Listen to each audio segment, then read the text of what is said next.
Hello, I'm Olivia, and at the beginning of the semester, I was excited for the first art seminar field trip to the Noguchi Museum. I enjoy going to museums, and I had never heard of Noguchi or his museum before, so I was excited to go to a new place. The trip down to the museum took me to Long Island City, a part of Queens that I'd never been to before.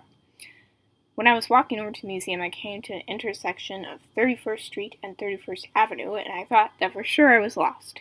But after a few wrong turns, I managed to make it to the museum. The Noguchi Museum was small and intimate. All the works there were by Isamu Noguchi himself. The museum had an outdoor sculpture garden where you could view some of his larger works, and an indoor exhibition area. After spending some time at the museum and going on a tour there, I felt that I was pretty familiar with Isamu Noguchi and his art. After the Noguchi Museum, the next field trip we went on was to the Brooklyn Museum, an enormous place completely different from Noguchi.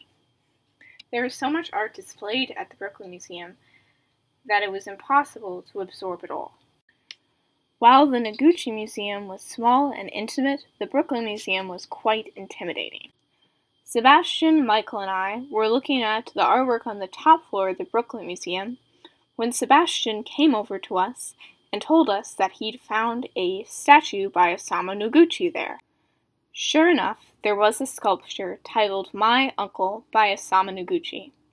In the midst of the multitude of artwork at the Brooklyn Museum, it was nice to see a familiar name. It made the museum seem a lot less intimidating. I think this experience goes to show how learning little things that you might not think are important at the time can serve to make later events more meaningful.